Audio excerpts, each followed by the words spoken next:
इस बंदे ने अपनी बीवी को पढ़ाया, उसको सपोर्ट किया, उसकी हेल्प किया एसडीएम बनने में, और जब वो एसडीएम बन गई तो सबसे पहले इसको ही लात मारी। और बहन जो आजकल के निब्बा निब्बियों को लगता है 50 रुपये के मोमो खिला दिया हमारी गर्लफ्रेंड खुश हो गई, अब हमें धोखा नहीं देगी। तो आज का टॉपिक होने वाला है बेवफाई के ऊपर। अब बेवफा बोलो या ज्योति मौर्य, एक ही बात है, क्योंकि आजकल बेवफाई का दूसरा नाम ही ज्योति मौर्य पड़ गया है। शर्म नहीं आए हैं? शर्म नहीं आए तुझे? वैसे तो ज्योति मौर्य को हर कोई जानता होगा, क्योंकि बेवफाई छुपाई नहीं छिपती है भाई, और जब सामने आती है तो सिर्फ दिल नहीं तोड़ती है, अच्छे अच्छों का घर भी तोड़ देती है। क्योंकि इनके केस में एक गर्लफ्रेंड ने एक बॉयफ्रेंड को धोखा नहीं दिया है, एक पत्नी ने अपने पति को धोखा दिया है। मतलब इस बंदी ने, इस महिला ने धोखा देने से पहले अपने ट्विंस बच्चों के बारे में नहीं सोचा। वो कहते हैं ना कि जब पैसा आता है तो अच्छे अच्छों का दिमाग भ्रष्ट कर देता है, तो ऐसा ही कुछ हुआ है ज्योति मौर्य के साथ। अब जिनको नहीं पता होगा ज्योति मौर्य कौन है, उनके लिए सब कन्फ्यूजिंग हो रहा होगा, तो भैया शुरू से शुरू करते हैं। तो ज्योति मौर्य है एसडीएम और इनके पति आलोक एक सफाई कर्मचारी। अब आप सोच रहे होंगे एक महिला जो कि एसडीएम है, वो एक सफाई कर्मचारी से शादी कैसे कर सकती है? हालांकि एक लड़का एसडीएम हो तो वो किससे भी कर लेता है, लड़की होनी चाहिए, जिंदा होनी चाहिए। तो ज्योति मौर्य शादी से पहले एसडीएम नहीं थी। शादी के बाद उन्होंने आलोक को बोला कि वो पढ़ना चाहती है, कुछ बनना चाहती है, जिसमें आलोक ने उनका पूरा सपोर्ट किया। इधर उधर से पैसे इकट्ठे किए, अपने पिताजी की हेल्प ली और ज्योति को एक अच्छे कोचिंग सेंटर में दाखिला करवाया, जहाँ से उन्होंने अपनी तैयारी की और पीसीएस का एग्जाम क्लियर किया और बहन बन गई एसडीएम। तो एसडीएम बनने के बाद कुछ टाइम तक तो सब कुछ सही चल रहा था, ऐसा ज्योति को लगता था, लेकिन आलोक को इन पर डाउट था। उन्होंने इनकी चैट भी देख ली थी। फिर एक दिन इनके पीछे करते करते एक गेस्ट हाउस पहुँचे, जहाँ इन्होंने ज्योति को किसी और मर्द के साथ पकड़ लिया, एक आपत्तिजनक स्थिति में।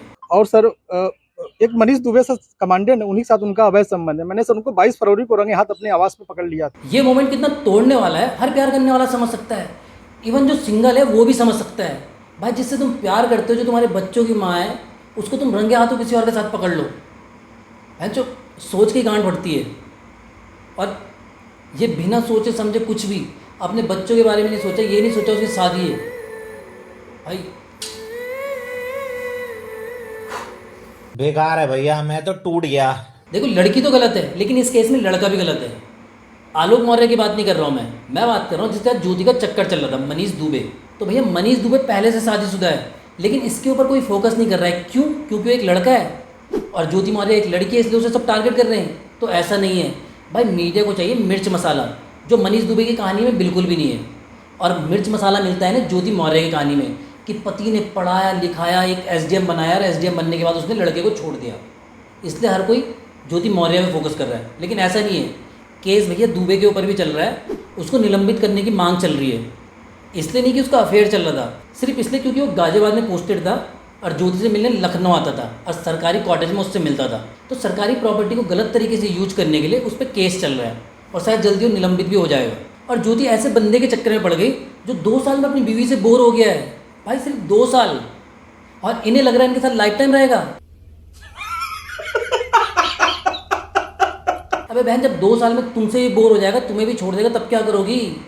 कम से कम अपने बच्चों के बारे में सोच लेते हैं। ये सब क्या देखना पड़ रहा है?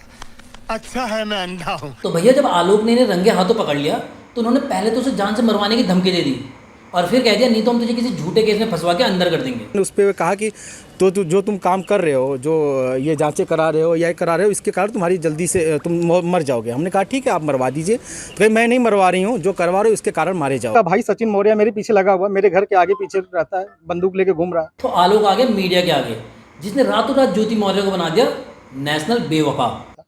और मैंने कहा मेरी सर 9 साल की बेटियां हैं सर, और मेरी बेटियों से मिलने नहीं दिया जा रहा है। और ये मुद्दा इसलिए भी हाईलाइटेड हो गया था कि एक पति ने अपनी पत्नी को पढ़ाया लिखाया, एसडीएम बनाने में उसकी मदद की, और जब पत्नी एसडीएम बन गई तो अपने पति को छोड़ के किसी और के साथ चक्कर चला लिया।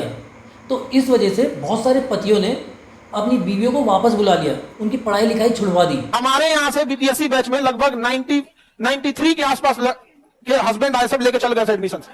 93 बीपीएससी बैच से 93 लड़कियों के हस्बैंड लेके चल गए सब। और इसके बाद ज्योति मौर्य कह रही है कि उनके एसडीएम बनने के पीछे आलोक का कोई हाथ नहीं है, कोई योगदान नहीं है।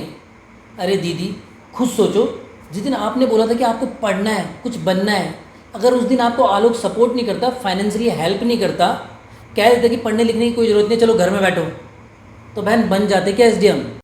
ये बड़ी अच्छी बात कही आप। अगला भाई इधर उधर से पैसे मांग के ला रहा है आपकी पढ़ाई के लिए, आपके बच्चों को अकेले पाल रहा है घर पे, ताकि आपको कोई डिस्टर्ब ना हो, आप अच्छे से पढ़ सको। एसडीएम बनोगे तो घर के हालात सुधरेंगे और आप क्या बने, बेवफा। ठीक है, पढ़ा लिखा आपने खुद है, लेकिन उस बंदे ने आपको सपोर्ट तो किया ना, फाइनेंशियली हेल्प की, तो कुछ तो थोड़ा बहुत हाथ तो उसका भी है आपके पीछे। चीटिंग चीटिंग चीटिंग करता है तू। का सर मेन कारण सर है मनीष दुबे के साथ उनका अवैध संबंध सर, जिसकी जानकारी सर हमें करीब साल भर पहले हुई, लेकिन सर उन्होंने कहा कि दोस्ती है। और अब जब काले चिट्टे खुल गए हैं तो ज्योति मौर्य अपने को डिफेंड करते हुए कह रही है कि तुमने भी तो मुझसे झूठ बोला था, तुमने भी तो हमें धोखा दिया था। तो अब आप सोच रहे होंगे कि आलोक ने क्या गलत किया, क्या धोखा दिया। तो 2010 में जब इनकी शादी हुई थी तो आलोक ने इन्हें बताया था कि वो एक सरकारी अधिकारी है, जबकि वो एक सफाई कर्मचारी था। तो बहन तुम इस मुद्दे पे अब केस करना चाहती हो, अब उससे लड़ रही हो, जब तुम्हारी शादी को 13 साल हो गए, तुम्हारे 2 बच्चे हो गए, तुम एसडीएम बन गई। सीधे बोलो ना, अब एक लड़का मिल गया तो तुम्हें अब बहाना चाहिए। अगर तुम्हें इस बात से इतनी प्रॉब्लम थी तो डाइवोर्स ले ली थी, फ्रॉड का केस डाल दी थी बंदे पे। लेकिन तब तो तुम्हें ऐसा कुछ करना नहीं था, तब तुमने मस्त 13 साल काटे, 2 बच्चे पैदा किए, और अब तुम इसे बोल रहे हो कि ये गलत है। वाह दीदी वाह, झूठ पे झूठ, झूठ पे झूठ बोलती जा रही है, शर्म नहीं आती। तो जब इतनी सारी बकचोदियाँ हो ही गई थी तो आलोक ने कहा थोड़ी और कर देते हैं। वो इसे काले चिट्ठे लेके आ गया मीडिया के आगे कि ये बंदी कितनी रिश्वत लेती है, महीने के 6-6 लाख रुपए घर आ रहे थे। सर हमें चाहते हैं कि न्याय हो सर, मेरी सर जान चल रही है, मेरी नौकरी जाने वाली सर, वो सर इतना सर घोटाला की हुई है, 10-10 लाख रुपए सर लेती है पट्टा करने का, उनके साथ कोई कार्रवाई नहीं हो रही है सर। तो इस बात में तो मुझे आलोक भी गलत लग रहा है। जब तक बीवी थी, सारा पैसा घर पे आ रहा था, अपने पास आ रहा था, तो सब ठीक था। अब बंदी किसी और के पास चले गई, तुम्हें लात मार दी, तो तुम वो चीज मीडिया के आगे ला रहे हो। तुम्हें शर्म है? कुछ शर्म आया है?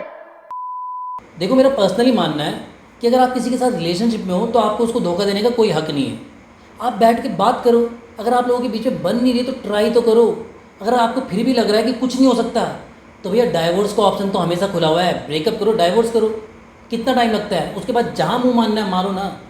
लेकिन एक रिलेशनशिप में रहते हुए उसको चीट करके किसी और को डेट करना, किसी और के साथ संबंध बनाना, नॉट गुड भैया। इससे वर्स्ट चीज़ दुनिया में कुछ हो ही नहीं सकती है।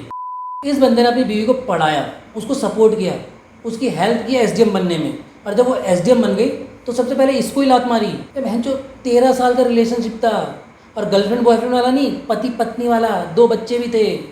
और बहन जो आजकल के निब्बा निब्बियों को लगता है 50 रुपये के मोमो खिला दिया, हमारी गर्लफ्रेंड खुश हो गई, अब हमें धोखा नहीं देगी।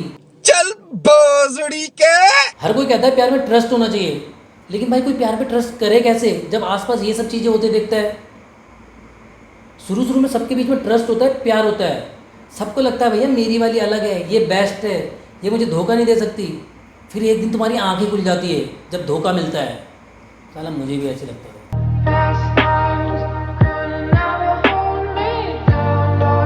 और जैसे ही लोगों को पता चला ज्योति मौर्य के बारे में, सारे पति जिन्होंने अपनी बीवियों को बाहर पढ़ने के लिए भेजा था, सब ने उनकी पढ़ाई छुड़वाई और उन्हें वापस बुला लिया। देखो ये सब चीज़ें जब आसपास होती है तो ट्रस्ट करना मुश्किल होता है, लेकिन भाई एक बंदी ने ऐसा किया तो ज़रूरी नहीं कि हर कोई ऐसा करेगा। तो एक के किए की सज़ा सबको मिले, ये तो सही नहीं है ना। पति चाहते हैं कि मैं अब आगे ना पढूं, क्योंकि जो यूपी की घटना हुई है ज्योति मौर्य वाला, वही वाला उस घटना को लेकर के, लेकिन मैं चाहती हूँ कि जब मैं यहाँ आ गई हूँ तो मैं और आगे पढूं। और रही बात भरोसे की, तो वो तो लड़कों का भी नहीं है, अफेयर तो उनके भी चल रहे हैं। भाई धोखा देने के लिए एसडीएम होना जरूरी थोड़ना है, या जॉब में होना जरूरी थोड़ना है, वो तो ऐसे भी लोग दे ही रहे हैं एक दूसरे को। तो ऐसा है तो रिस्क हर जगह है, तो ऐसे तो किसी को शादी नहीं करनी चाहिए। कि मामला है कि जो अभी हाल ही में घटना हुआ है उत्तर प्रदेश प्रयागराज वाला, उसमें सर हम उससे बहुत आहत हैं, इसलिए अब हम इस जगह पर पढ़ाने में हम असमर्थ हैं, नहीं पढ़ा पाए। और जिन लोगों ने शादी कर ली है और ये सब देखने के बाद अपनी बीवियों की पढ़ाई छुड़वा के वापस बुला लिया है, उनसे बस इतना कहना चाहूँगा कि अपनी इनसिक्योरिटीज़ के चलते किसी और के सपने ना तोड़ो, उन्हें पढ़ाई करने दो। जरूरी नहीं जो आलोक के साथ हो वो तुम्हारे साथ भी हो। कर्म करता जा, फल की चिंता ना कर। कॉन्सिक्वेंसेस देख के आप जीना तो नहीं छोड़ देते हो ना। तो भैया देखो डिसीजन आपका है, मैं पर्सनली आपसे ये कहना चाहूँगा कि उन्हें पढ़ना है, पढ़ने दो, ऑल इज़ वेल। तो मुझे क्षमा कीजिए, मुझे जाना पड़ेगा। अगर आप मेरे चैनल पे पहली बार आए हैं और आपको मेरा वीडियो अच्छा लगा तो चैनल को सब्सक्राइब करें और वीडियो को लाइक करें। मैं चलता हूँ, बाय।